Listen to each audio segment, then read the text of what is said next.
Hey everyone, my name is Utkarsh Sharma and I'm your psychology mentor. I take psychology preparation classes for PG CUET at Study Capital. मेरा JRF clear हो चुका है, get clear हो चुका है। मैं 2021 में जितनी भी PG यूनिवर्सिटीज़ थी, top branded universities, central universities, उनमें मैंने सब में एक अच्छी रैंक स्कोर करी। और अब from the past 3 years, I've been helping students to secure their good ranks in their dream universities. Alright, हमारी इस सीरीज़ में आज मैं एक ऐसे टॉपिक को लेके आ गया हूँ जो बहुत बहुत बहुत ज़्यादा कंफ्यूजिंग टॉपिक है और सबसे फियर टॉपिक है हमारे साइकोलॉजी स्टूडेंट्स के बीच में। Alright, so topic is what is P value, what is hypothesis and कैसे हम किसी हाइपोथेसिस को रिजेक्ट कर सकते हैं, कैसे हम किसी हाइपोथेसिस को एक्सेप्ट कर सकते हैं। अब फॉर द ग्लैंस सबको लगता है कि बहुत इजी चीज़ है भाई, हाइपोथेसिस सही हो रही है तो एक्सेप्ट हो गई, हाइपोथेसिस गलत हो रही है तो रिजेक्ट हो गई, इसमें इतनी प्रॉब्लम वाली बात क्या बात है। प्रॉब्लम है इसकी जब आप पी वैल्यू का कंसेप्ट नहीं समझते हो। अब ये पी वैल्यू आता किस में है? ये बेसिकली एक रिसर्च का टॉपिक है, रिसर्च मेथोलॉजी। इसका एक पार्ट है हाइपोथेसिस टेस्टिंग।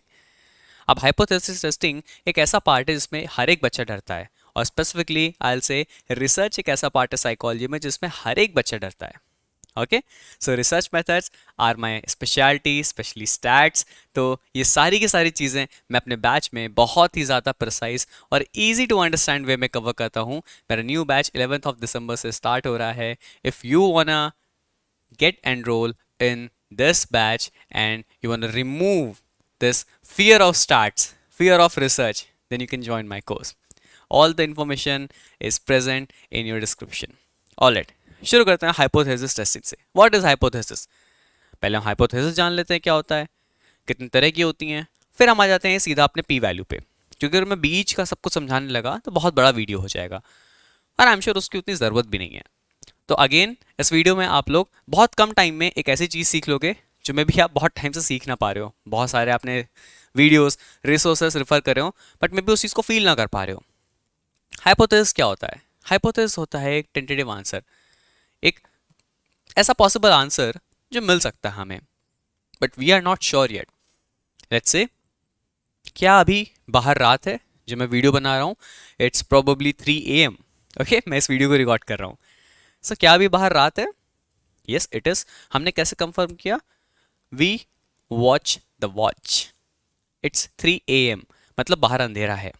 हाइपोथेसिस कंफर्म्ड, मतलब एक टेंटेटिव आंसर था कि बाहर अंधेरा हो सकता है, एंड हमने उसको भी रिसर्च करी, एक प्रूफ किया कि हमने चेक किया इसको, and it is AM, which means कि बाहर अंधेरा है। ऑलराइट, इस तरह से आपका हाइपोथेसिस काम करता है कि क्या ये चीज़ हो सकती है? नहीं तो आपकी हाइपोथेसिस रिजेक्ट हो गई तो आपकी हाइपोथेसिस एक्सेप्ट। ये बेसिकली दो तरह की होती है। One is null hypothesis, other one is alternative hypothesis. Null hypothesis क्या होती है, शॉर्ट में समझते हैं। Null hypothesis means when there is no relationship between the variables being studies. जब हमारे जो वेरिएबल स्टडी हो रहे हैं उनके बीच में कोई रिलेशन नहीं है, और एल से दोनों इक्वल हैं। अब ये चीज़ लोगों को समझ नहीं आती है। दोनों इक्विलिब्रियम में है, बैलेंस स्टेट में है, कोई ऊपर नीचे ऐसा नहीं हो रहा है। This is your balanced equilibrium state and this denotes the null hypothesis. Example लेते हैं, कॉफी पीने और स्लीप साइकिल का कोई डिफरेंस नहीं है। This is your null hypothesis. मान लेते हैं आपको रिसर्च करनी है कि एक इंसान दिन में जितने आर साइकिलिंग करता है वो क्या इम्पैक्ट करता है उसके स्लीप साइकिल पे। ठीक है, cycling for hours and how does it impact on our sleep. ये आपका एक सिंपल से रिसर्च प्रॉब्लम है, आपको इस पर रिसर्च करनी है। इसकी नल हाइपोथेसिस क्या होगी कि स्लीप साइकिल और साइकिलिंग का, आप जो कोई बाइसिकल चलाते हो, उसका कोई भी रिलेशन नहीं है। आपको रिसर्च करनी है कि मीठा खाने से मेमोरी पे क्या इम्पैक्ट पड़ता है, आपको रिसर्च करनी है। इसकी नल हाइपोथेसिस होगी कि मीठा खाना और मेमोरी का कोई रिलेशन नहीं है, दोनों इक्विलिब्रियम में है, कोई भी चीज़ ज़्यादा या कम नहीं है। अल्टरनेटिव हाइपोथेसिस वो हाइपोथेसिस होती है जो हमारे इंटरेस्ट की होती है, यानी कि जिस पे हम काम कर रहे होते हैं, जो हम चाहते हैं कि एक्सेप्ट हो। अगर हम ये बोल देते हैं कि मीठा खाने का मेमोरी पे इम्पैक्ट है, या फिर हम ये बोलें कि मीठा खाना और मेमोरी का कोई इम्पैक्ट नहीं है, ये पूरा का पूरा स्टेटमेंट गलत है। तो कैन वी से कि हम यहाँ पे सही हो गए? नहीं समझे। हम तो यही बोलना चाह रहे थे ना कि दोनों का रिलेशन है, बट साइकोलॉजी में हम उल्टा जाते हैं। साइकोलॉजी में हम हमेशा नल हाइपोथेसिस पे काम करते हैं। अब हम साइकोलॉजी में हमेशा नल हाइपोथेसिस पे क्यों काम करते हैं, ये एक बहुत ही इंटरेस्टिंग वीडियो होगा। मे बी फिर कभी मैं समझाऊंगा आपको ये चीज़, बट अगर आपको ये चीज़ पता है तो आप कमेंट पे समझा सकते हो। ऑलराइट, बहुत कम लोग को ये चीज़ पता होती है, या मे बी उन्हें पता हो कि हम हमेशा नल हाइपोथेसिस पे काम क्यों करते हैं। हमारे फायदे की हाइपोथेसिस तो अल्टरनेटिव हाइपोथेसिस है ना, उस पर क्यों ना काम करें। ठीक है, तो दो तरह की आपकी हाइपोथेसिस होती हैं। अब हम लौट आते हैं अपने concept which is your P value. What is a P value?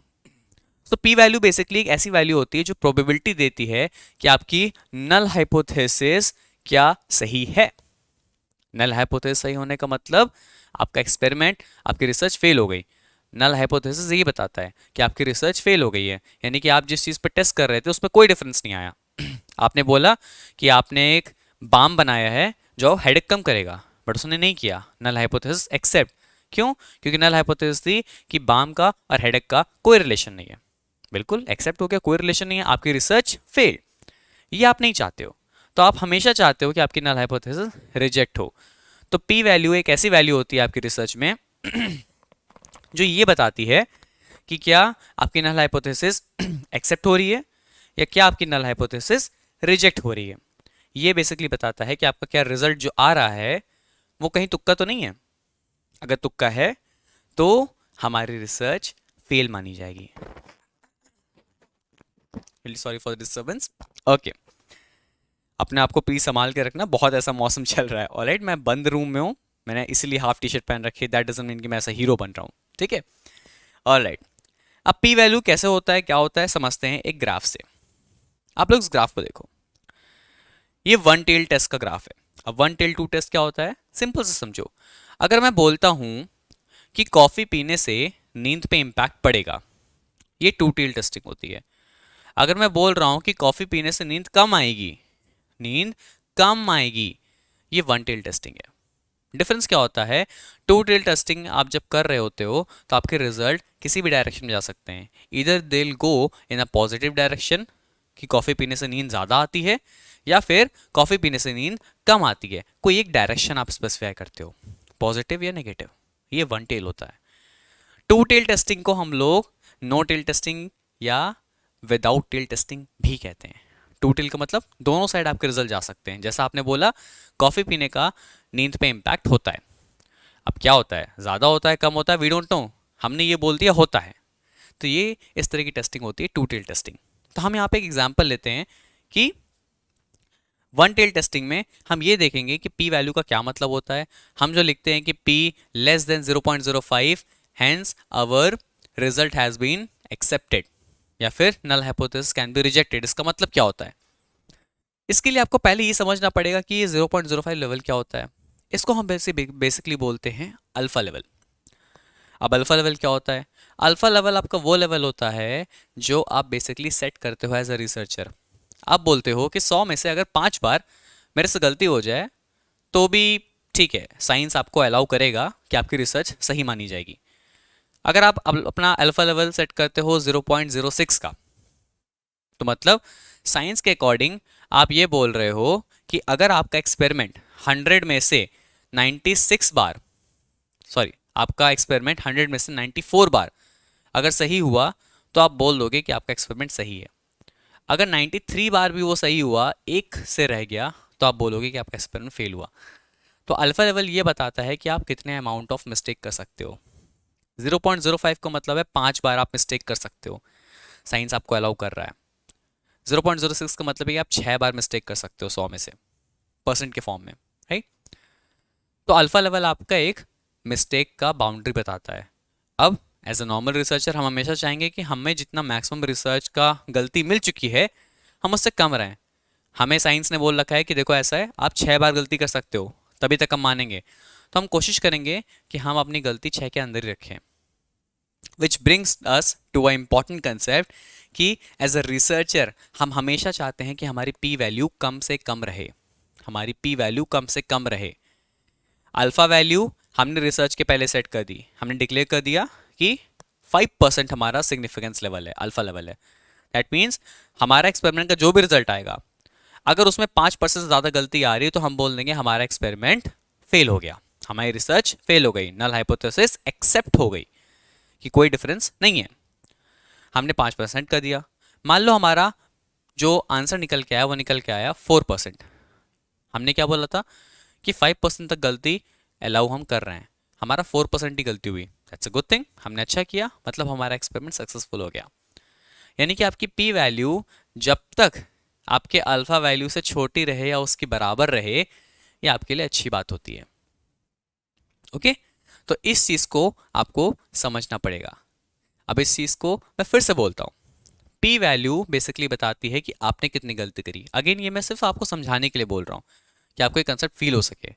P value ये बताता है कि आपने कितनी गलती करी अपनी रिसर्च में। अल्फा वैल्यू ये बताता है कि आपने कितना डिक्लेयर कर रखा था कि आप इतनी गलती तक अलाउ करोगे अपनी रिसर्च को सही होने के लिए। अगर आपका पी वैल्यू अल्फा से बड़ा हो गया, मतलब आपने जितना बोल रखा था कि आप इतनी गलती करोगे, और अगर आप उससे ज़्यादा गलती कर रहे हो, दैट मीन्स कि आपकी रिसर्च फेल है। यही होता है बच्चा पी वैल्यू का कंसेप्ट। अब ये किस तरह से हाइपोथेसिस में काम आता है, इसको किसी नेक्स्ट वीडियो में हम समझेंगे, क्योंकि वो अगेन इससे भी डिफिकल्ट चीज़ है। कैसे हम इस ग्राफ को समझते हैं जो पीछे आप स्क्रीन पे देख रहे हो। आज की इस वीडियो में मेरा टाइटल यही था कि पी वैल्यू का कंसेप्ट क्या होता है, और मेरा मकसद भी यही था। तो आई होप मेरा एम फुलफिल हो चुका होगा। ऑलराइट, ऐसे ही interesting, difficult but easy to feel topics को समझने के लिए आप मेरे कोर्सेज को ज्वाइन कर सकते हैं। See you soon in the class.